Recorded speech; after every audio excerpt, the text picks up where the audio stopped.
कृपया बैठे। समाप्त हुआ। Thank you. धन्यवाद। श्री सुधांशु त्रिवेदी। पीठासीन सभापति महोदय, आज एक ऐतिहासिक बजट के पक्ष में मैं अपने विचार प्रस्तुत करने के लिए खड़ा हुआ हूं, क्योंकि वित्त मंत्री निर्मला सीतारमण जी ने एक रिकॉर्ड बनाया है कि 1959 से 64 तक जो 6 बार लगातार बजट प्रस्तुत करने का मोरारजी देसाई जी का रिकॉर्ड था, उसे अब तोड़कर 7 बार लगातार बजट प्रस्तुत करने का रिकॉर्ड है। और एक और रिकॉर्ड है कि लगातार तीसरी बार जन समर्थन से प्रधानमंत्री बनने का प्रधानमंत्री मोदी जी के नेतृत्व की सरकार ने यह रिकॉर्ड बनाया है। और यह रिकॉर्ड 60 साल से पहले के रिकॉर्ड की तुलना की जाती है, मगर मैं कहना चाहूंगा सभापति महोदय, इस रिकॉर्ड और उस रिकॉर्ड में बहुत अंतर है, क्योंकि वो रिकॉर्ड तो किसी राजे रजवाड़ों की शान और शौकत के साथ रहने वाले किसी ऐसे नेता का था जिन्होंने महात्मा जी की कृपा से वाइसराय से शपथ लेकर मोती के लाल का बना हुआ सरकार नहीं थी। ये अभावों में पैदा हुए राष्ट्रवाद का संकल्प लेकर युवावस्था से स्वयंसेवक बनकर एक चाय बेचने वाले के लाल के नेतृत्व में बनी हुई सरकार तीसरी बार बनने का यह बजट है। महोदय, बजट आंकड़ों का प्रतिबिंब होता है, मगर कुछ लोगों की आंखें ऐसा धोखा खाती हैं कि उन्हें आंकड़े सही समझ में नहीं आते। हमारी सरकार आने से पहले 10वें नंबर की अर्थव्यवस्था थी, वो कमजोर थी। आज 5वें नंबर की अर्थव्यवस्था है, वो अच्छी है, मगर इनको वो अच्छी और ये बुरी लगती है। जब 74,000 रुपए पर कैपिटा इनकम थी तो वो अच्छा था, अब 2,12,000 रुपए पर कैपिटा इनकम है तो वो खराब है। 10% महंगाई अच्छी थी, 5% महंगाई खराब है। ग्रोथ रेट 5% से कम थी, वो अच्छी थी, और अब ग्रोथ रेट 7.2 और कुछ सीमाओं में 8% है तो वो खराब है। मगर सभापति महोदय, समझा जा सकता है जिनकी संख्या की समझ ऐसी हो कि 99 बड़ा है और 240 छोटा है, 22% वोट अच्छा है, 38% वोट कम है, तो वो सहज ही समझा जा सकता है। जिनकी सोच ऐसी हो कि थर्ड टर्म में गवर्नमेंट बनाना पराजय है और थर्ड अटेम्प्ट में थर्ड डिजिट टच न कर पाना ऐतिहासिक विजय है, मुझे लगता है। परंतु एक बात मैं कहना चाहूंगा कि इतना तो कम से कम उनको अख्तियार मिला है कि पहली बार नेता प्रतिपक्ष का पद उनको मिला है। इस बात के लिए मैं उनको शुभकामना देना चाहता हूं। और राजीव शुक्ला जी ने अभी एक शेर बोलते हुए कहा था ना कि वो शोहरत आई है, वो गई भी हो सकती है, तो वो जिस ढंग के लहजे और जिस ढंग के तेवर दिखा रहे हैं, उनके लिए मैं कहना चाहूँगा, हमारे यूपी की एक शायरा है, इमरान प्रताप गढ़ी जी को याद होगा, उनकी बड़ी फेमस नज्म है कि खामोश लब हैं, झुकी हैं पलकें, दिलों में उल्फत नई नई है। मगर यहाँ तो उल्टा है, गुस्ताख लब हैं, तनी है बौहें, दिलों में नफरत नई नई है। मगर उसके आगे की लाइन है, जरा सा कुदरत ने क्या नवाजा जो आके बैठे हो पहली सफ में, यानी फर्स्ट रो में। जरा सा कुदरत ने क्या नवाजा जो आके बैठे हो पहली सफ में, अभी से उड़ने लगे हवा में, अभी तो शोहरत नई नई है। तो अब मैं कहना चाहूंगा कि उनको हवा से उतारकर धरातल का कुछ इतिहास बताना चाहता हूं। एक दौर था जब भारत में विकास की दर 1.25 से 2% रहा करती थी और कभी कभी शून्य के पास पहुंच जाया करती थी। आज भारत की विकास दर विश्व की समस्त अर्थव्यवस्थाओं में सबसे ऊपर 7% से ऊपर जाकर खड़ी हुई है।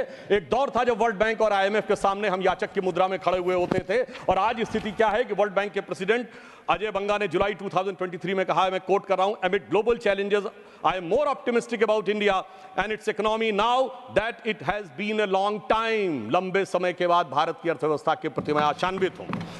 महोदय, मैं याद दिलाना चाहता हूं, पुराने जमाने की एक बड़ी फेमस फिल्म थी जिसमें एक डायलॉग था कि तुम्हारा मुल्क 1970 के आसपास की, ये 2 रोटी खाता है तो एक कर्जे की खाता। India's contribution to the world is 0, 0 and 0। मैं याद दिलाना चाहता हूं, आज मोदी जी के नेतृत्व में हालत ये हुई है कि IMF की चीफ क्रिस्टिना जॉर्जिएवा ने कहा है कि India's contribution to the global GDP is 15% and it is becoming growth a continuous to remain a bright spot in the global economy। Sir, 15% के द्वारा ब्राइटेस्ट स्पॉट भारत बना हुआ है। फिस्कल डेफिसिट 4.9% है, करंट अकाउंट डेफिसिट 0.7% है, all time high capital expenditure है, all time high foreign exchange reserve है। और एक और तथ्य में शायद लोगों ने ध्यान रहा हो, पिछले वर्ष भारत में फॉरेन रेमिटेंस $125 बिलियन का हुआ, जो पूरे वर्ल्ड में सबसे ज्यादा था, चाइना से भी ज्यादा था।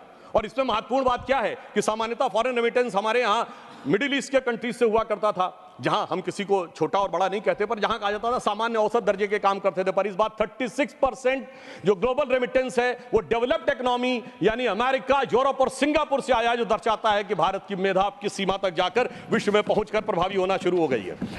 और मैं याद दिलाना चाहता हूं, इनके समय में स्टैंडर्ड्स एंड पुअर ने भारत की रेटिंग पॉजिटिव से निगेटिव कर दी थी, स्टेबल से निगेटिव कर दी थी। वर्ल्ड बैंक ने 2008 में अपना कमेंट दिया है कि with 55 to 60% of India's irrigated land is supplied by ground water, और इलेक्ट्रिसिटी इरेटिक है, फ्लक्चुएशंस बहुत ज्यादा हैं। और अब मैं बताना चाहता हूं मई 2024 में वही वर्ल्ड बैंक क्या कहता है, the positive outlook reflects in our view with the policy stability, deepening economic reforms and government's elevated debt and interest burden while bolstering economic resilience could lead to high rating over the next 24 months। यानी अब वही कह रहा है कि भारत इन शानदार तरीके से आगे बढ़ रहा है कि 2 साल और आगे चलता रहेगा। और 2018 में जो वर्ल्ड बैंक ने कहा था वो आज कह रहा है 2018 में, अब तक तो लगभग 100% हो गया है, कि 85% population has accessibility to electricity. और मैं अपने विरोधियों के लिए बताना चाहता हूं कि ब्लूमबर्ग ने अपने इकोनॉमिक्स में कहा है, अपने रिपोर्ट में, कि in the best case scenario India's economy will accelerate by the rate of 9% by the end of this decade and China will slow down to 3.5%. So that puts India on the course to overtake China by the beginning of the next decade.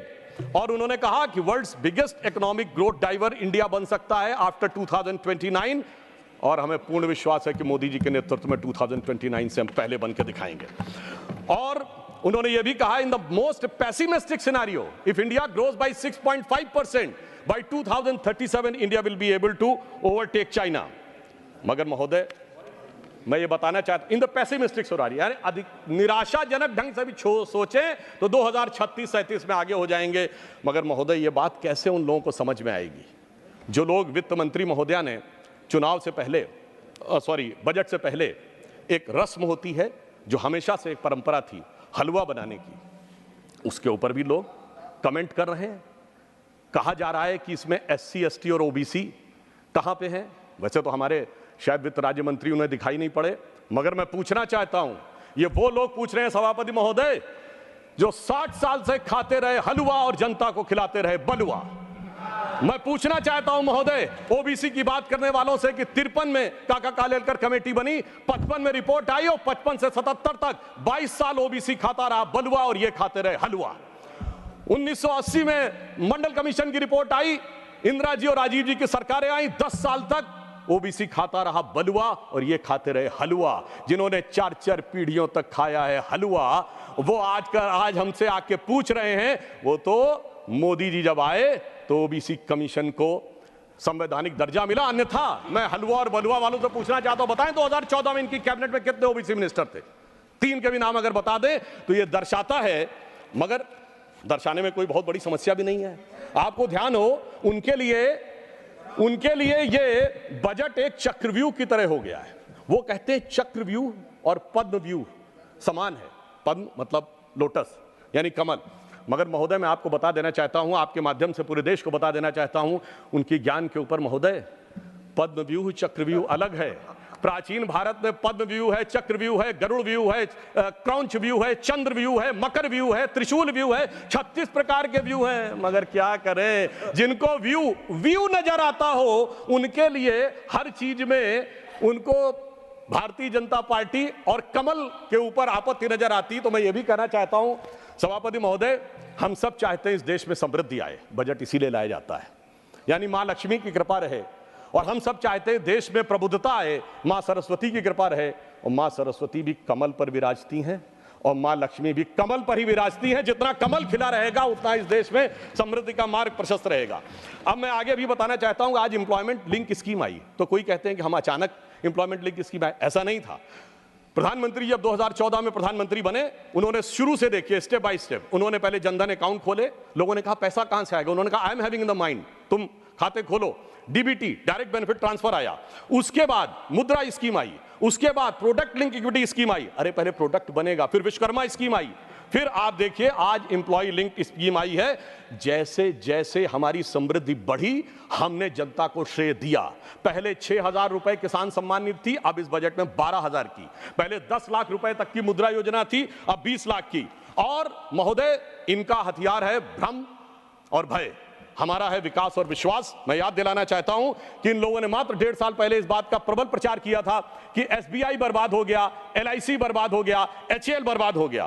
तो मैं आपके माध्यम से सदन के संज्ञान में लाना चाहता हूं कि LIC ने पिछले क्वार्टर में 17,000 करोड़ रुपए का प्रॉफिट दर्ज किया है, जो LIC का ऑल टाइम हाई है। स्टेट बैंक ऑफ इंडिया ने पिछले क्वार्टर में 21,000 करोड़ का प्रॉफिट दर्ज किया है, जो प्राइवेट और गवर्नमेंट मिलाकर सबसे ज्यादा है। SBI का ऑल टाइम हाई नहीं है, इवन रिलायंस से भी ज्यादा है। और HAL ने 2023-24 में 29,810 करोड़ रुपए का रेवेन्यू प्राप्त किया है और 80,000 करोड़ रुपए के उसके ऑर्डर्स पाइपलाइन में है, जो ऑल टाइम हाई है। यह मैं केवल इसलिए बताना चाहता हूं कि सदैव मैंने सुना है सभापति महोदय कि भारत की कंपनियां, पब्लिक सेक्टर की हो या प्राइवेट सेक्टर की हो, उनके बारे में दुष्प्रचार होता है। मैंने आज तक किसी विदेशी कंपनी के बारे में दुष्प्रचार होते नहीं देखा।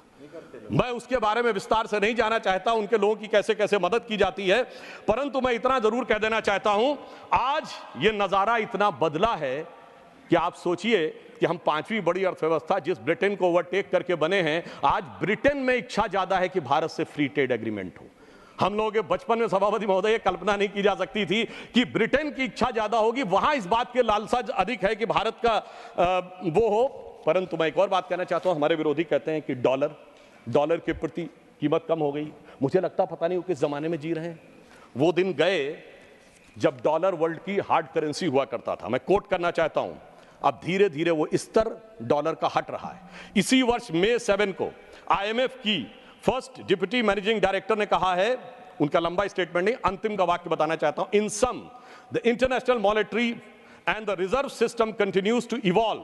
The patterns we highlighted earlier were gradual movement away from the dollar dominance and rising role of the non-traditional currencies of the small, open and well-managed economy. और आगे मैं कहना चाहूंगा, enabled by new digital trading technologies remain intact. तो digital economy जिन देशों की मजबूत है वो अब इंटैक्ट है। और आज स्थिति यह है कि सबसे बड़ा हमारा जो फॉरेन एक्सचेंज का रेवेन्यू आता है पेट्रोल में, वो हम मुख्यतः रुपये और रूबल में प्ले कर रहे हैं। 18 देशों के साथ अब रुपए में ट्रेड की बात फाइनलाइजेशन स्टेज में है और नेपाल भूटान से तो हो भी रहा है। तो मैं कहना चाहूंगा, हमारे लखनऊ में महोदय कहावत होती, अमा मियाँ वो दिन लद गए जब उस्ताद लल्लू खा फाख्ते उड़ाया करते थे। तो मैं कहना चाहता हूं, अमा मियाँ वो दिन लद गए जब रुपया डॉलर की लैला हुआ करता था कि एक उनके सर के पीठ पे बेत पड़ता था तो निशान यहां बन जाते थे। अब मोदी जी के नेतृत्व में रुपया एक नए प्रभाव के साथ आगे उभरता हुआ नजर आ रहा है। एक आरोप बजट के दौरान उन लोगों ने लगाने का प्रयास किया प्रोडक्ट एम्प्लॉयमेंट लिंक्ड स्कीम के ऊपर कि जैसे कोई हमने उनकी नकल करने का प्रयास किया है। महोदय, मैं आपसे कहना चाहूंगा, अर्थव्यवस्था के मामले में 40 साल रूस की नकल और 20 साल अमेरिका की नकल करके जो भारत की अर्थव्यवस्था को चलाते रहे, वो अगर आज ये बताने का प्रयास करें कि नकल किसने करने का प्रयास किया, और मैं एक फैक्ट लोगों के सामने रखना चाहता हूं, अगर कोई इनकी नकल करना चाहे तो कितनी भयानक स्थिति उत्पन्न हो जाएगी। महोदय, इस बजट में रेवेन्यू रिसीप्ट भारत सरकार की कितनी है? 26,80,000 करोड़। 4.9% के डेफिसिट के साथ भारत का जो कुल राजस्व है, कुल आमदनी 27 लाख करोड़ से कम है। और ये कहते थे हर परिवार को 1 लाख दे देंगे। 140 करोड़ की आबादी है, 4.5 लोग पर पर्सन है। 140 करोड़ को 4.5 से डिवाइड करिए, 31 करोड़ परिवार आते हैं। आप सबको 1-1 लाख करोड़ दे देंगे। 27 लाख करोड़ की कुल आमदनी और कहते हैं 31 लाख करोड़ दे देंगे। यह दर्शाता है कि यह हकीकत और किस प्रकार का भ्रम और भय फैलाने का प्रयास करते हैं। और इसीलिए मैं कहना चाहता हूं, ये कहते थे ना खटाखट 8,500 देंगे। मैं कहना चाहता हूं, यहां सत्ता में आए हो, दीजिए ना, कौन रोक रहा है? आप राज्यों में भी सत्ता में हैं, चलिए राज्यों के पास पैसा कम है तो 6,500 ही दे दीजिए। मैं याद दिलाना चाहता हूं महोदय, जब हम विपक्ष में थे, मध्य प्रदेश में हमने लाडली बहना योजना तो अभी लागू की, लाडली लक्ष्मी योजना लागू करके दिखाई थी विपक्ष में रहते हुए। हमने गुजरात में 10% विकास दर और कृषि विकास दर करके दिखाई थी। हमने कर्नाटक में 0% rate of interest, financial liability की बात कर रहा हूं, फर्स्ट ईयर में किसानों के एग्रीकल्चर लोन पे करके दिखाया था। इसलिए ये करने में नहीं, किसी भी प्रकार का हल्ला मचाने में अधिक रुचि रखते हैं। और मैं इस बजट की एक और प्रशंसा करना चाहूंगा कि भारत की पहचान और सांस्कृतिक विषय को किस प्रकार से आगे बढ़ाना चाहिए, इसके लिए नालंदा, बोधगया और उड़ीसा के लिए जिस प्रकार के धन का आवंटन किया गया है वो बहुत प्रशंसनीय है। हाँ, ये जरूर कहना चाहूँगा, अभी हमारे मित्र इमरान प्रतापगढ़ी जी बोल रहे थे, तो मैं कहना चाहता हूँ हम तो भारत की पहचान उठाना चाहते हैं, मगर इन लोगों के अरमान हमेशा पहचान छुपाने वालों के साथ ही क्यों लुके रहते हैं। ये जिस पहचान की बात कर रहे थे, मैं कहना चाहता हूं महोदय, आज विपक्ष कहता है कि इस देश में हर एक व्यक्ति के जाति की पहचान होनी चाहिए और जाति का सर्टिफिकेट हाथ में होना चाहिए। उससे कह दिया जाए कि यदि सर्टिफिकेट जो आपका ऑलरेडी इशूड है वो दिखा दो तो पहचान को खतरा उत्पन्न हो जाना चाहिए। इसलिए मैं कहना चाहता हूं, इनके जानते हैं पहचान छुपाने वालों से अरमान कहां से जुड़े हैं। ये कहते हैं डबल ए का मतलब आप लोग समझ रहे होंगे। तो मैं कहना चाहता हूं सभापति महोदय, मैं इनसे पूछना चाहता हूं, ये स्मॉल ए से कैपिटल ए कब बने थे डबल ए? आप ही के दौरे हुकूमत में बने थे, मगर इनका कैपिटल अब डबल ए से भी बड़ा हो गया सी डबल ए। वहां भी पहचान छुपाने वालों के साथ थे और आज भी पहचान छुपाने वालों के साथ हैं, इसलिए इनकी फितरत किसी भी प्रकार से बदलती नहीं है। मैं एक और फैक्ट बताना चाहता हूं कि कारपोरेट टैक्स को 40% से 35% किया गया है, तो कहते हैं कंपनियों को फायदा दिया जा रहा है। मैं बताना चाहता हूं आज वैश्विक व्यवस्था का जमाना है, चाइना से मैन्युफैक्चरिंग कंपनीज हट रही हैं। यूरोपियन यूनियन ने चाइनीज इलेक्ट्रिक कारों के ऊपर 38% ड्यूटी बढ़ा दी है, तो एक मौका है भारत के पास। तो मैं इनसे पूछना चाहता हूं, चाइना में कारपोरेट टैक्स कितना? 25%, इंडोनेशिया में 22%, साउथ अफ्रीका में 27%। अगर आप कह रहे हैं 40% रहना चाहिए, तो मैं विनम्रता से और चुनौती से पूछना चाहता हूं, किसकी मदद करना चाहते हैं आप? किन देशों की कंपनियों की मदद करना चाहते हैं? यह बात आज देश के सामने बहुत साफ रुक कर सामने आ रही है। और मैं यह भी कहना चाहता हूं, जिनको लगता है कि टैक्स स्ट्रक्चर को चेंज किया गया है, तो टैक्स स्ट्रक्चर का स्टैंडर्डाइजेशन किया गया है। लॉन्ग टर्म कैपिटल गेन हमारे सारे एसेट पे, जमीन हो, शेयर हो या सोना हो, सब पे 12.5% किया गया है। और जिनको लगता है कि कुछ सीटें कम हो गई हैं तो उनका हौसला बढ़ गया है, तो सावन का महीना है, जैसा कि इमरान भाई कह रहे थे, तो मैं सावन के महीने पे भी कहना चाहता हूं, कुछ दीपों के बुझ जाने से आंगन नहीं मरा करता है, कुछ पानी के बह जाने से सावन नहीं मरा करता है। अब मैं ये भी बताना चाहता हूं महोदय, जिस महंगाई की बात ये करने का प्रयास कर रहे हैं, आज ये कहते हैं बेरोजगारी की बात, तो ईपीएफओ सबसे ऑथेंटिक डाटा होता है, एम्प्लॉय प्रोविडेंट फंड। तो हमारी इस बजट में व्यवस्था की गई है कि सरकार शुरुआत में एम्प्लॉयज प्रोविडेंट फंड में भी कंट्रीब्यूशन देगी। और फिर मैं कहना चाहता हूं लेमेंस रूप में, अगर कोई भी चीज का रोजगार सृजन नहीं हो रहा, तो 37 किलोमीटर पर डे सड़क बन रही है, 12 किलोमीटर पर डे रेलवे का इलेक्ट्रिफिकेशन हो रहा है, सबसे ऊपर 4 करोड़ प्रधानमंत्री आवास बन गए, 74 एयरपोर्ट बन गए, चिनाब में सबसे ऊंचा पुल बन गया, कोलकाता में नदी के नीचे मेट्रो बन गई। ये बना कौन रहा है? सबसे बड़ा मोबाइल मैन्युफैक्चरर बन गया भारत। ये बना कौन रहा है? आसमान से जिन्नात नहीं आ रहे महोदय, कोई ना कोई बना रहा है। इसलिए आंकड़ों में देख लें या हकीकत में देख लें, ये बात बिल्कुल साफ हो जाती है। और जो अभी उन्होंने दूध दही की बात कही थी, तो मैं एक बात बता देना चाहता हूं महोदय, 2004 में जाके देख लीजिए, फुल क्रीम दूध 18 रुपए का था, जब हमारी सरकार आई तो 40 रुपए का था। कितना बढ़ा? 120%। और आज कितना है? 65 रुपए का। कितना बढ़ा? 60%। तो जब तुलना की जानी चाहिए तो ईमानदारी से तुलना की जानी चाहिए। और राज्यों को देने की बात पे मैं कहना चाहता हूं, हमारी सरकार ने ईमानदारी से दिया है। डिफेंस कॉरिडोर बनाने की बात आई, सबसे बड़ा जो डिफेंस एस्टेब्लिशमेंट जो अंतर हुआ है हमारी सरकार आने के बाद, 2 डिफेंस कॉरिडोर हुए, एक उत्तर भारत में, एक दक्षिण भारत में। उत्तर भारत का मिला उत्तर प्रदेश को और दक्षिण भारत तमिलनाडु को। उत्तर प्रदेश में भी उस समय हमारी सरकार नहीं थी, पर आप सोच सकते हैं सरकार आ सकती थी। तमिलनाडु में तो हमारी सरकार आने की संभावना नहीं थी, फिर भी ईमानदारी से दिया है। महाराष्ट्र में वधावन पोर्ट के लिए 76,000 करोड़ रुपए दिया गया है। आज मैं बताना चाहता हूं, 500 बड़ी कंपनियां जो आएंगी, तो उत्तर भारत में एनसीआर का क्षेत्र उससे सबसे ज्यादा लाभान्वित होगा। तो दिल्ली के आसपास के राज्य, हरियाणा हो, उत्तर प्रदेश हो, राजस्थान, उनको सबसे ज्यादा लाभ मिलने की संभावना है। आईफोन बनाने की फैक्ट्री तमिलनाडु और कर्नाटक में लगाई गई है, जिससे इस बात का पता चलता है। मगर एक बात मैं और कहना चाहता हूं महोदय, ये कहते हैं बिहार को बहुत दिया गया और वहां कहते हैं बिहार को कुछ नहीं दिया गया। तो मुझे लगता है कि पटना और दिल्ली के बीच में इंडी गठबंधन वाले क्या हो गए हैं, जिसे मैं बिहार की एक भाषा में कहते हैं, मुझे लगता है कि लोग कंफ्यूजिया गए हैं महोदय। ये इतना कंफ्यूजिया गए हैं कि जिसे आदरणीय लालू प्रसाद यादव जी का एक बड़ा फेमस डायलॉग था, जो उन्हीं की शैली में था कि बहुत पॉलिटिक्स है। मुझे लगता महोदय बहुत पॉलिटिक्स है, इसलिए दिल्ली सही बोल रहा कि पटना सही बोल रहा, पटना सही बोल रहा दिल्ली सही बोल रहा, ये समझ से परे है। ये दर्शाता है कि कुल मिलाकर इनके मन में मोदी विरोध की पॉलिटिक्स में इतने कंफ्यूज हो गए हैं कि इनके जो फ्यूज जो हैं उड़ने शुरू हो गए हैं। अब मैं ये भी बताना चाहता हूं, मेरा समय समाप्त की ओर है, तो मैं तेजी के साथ सिर्फ ये बताना चाहता हूं इनके मन का भाव क्या है। इनके कर्नाटक के मंत्री डीके सुरेश इस प्रकार का बयान देते हैं कि टैक्स कलेक्शन साउथ में ज्यादा है और नॉर्थ में कम है। उनसे इंटरव्यू पूछा जाता तो क्या आप अलग होना चाहते, तो वो ये भी बोल देते हैं हाँ हम इस बारे में भी सोच सकते हैं।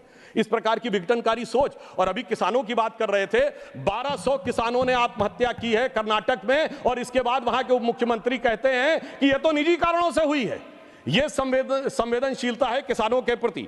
और मैं कहना चाहूंगा कि महंगाई को लेकर जो बात कहते हैं, तो सिर्फ संक्षेप में, आज तक के इतिहास में सबसे अधिक महंगाई वाले जो वर्ष हैं और सबसे कम महंगाई वाले जो वर्ष हैं, सबसे अधिक महंगाई वाले वर्ष 1974, 91, 98, 81, 2010, 1983, 92, 80, 2009 और 1994 सब के सब आपके हैं। 76 में निगेटिव हो गई थी ग्रोथ रेट, वो एक अलग कहानी थी। अब आप आइए, लोएस्ट इन्फ्लेशन वाले रेट कौन से हैं? केवल एक कांग्रेस के दौर का है 76 जो इमरजेंसी का दौर था। इसके अलावा 78, 2017, 2019, 2014, 2001, 2008, 2018, 2000 और 2005, यानी कि जिन्होंने सदैव महंगाई में झोंके रखा, उसके बाद भी महोदय मैं अंत में कहना चाहूंगे, उसके बाद इनकी तलखी देखिए, इनकी बदजुबानी देखिए।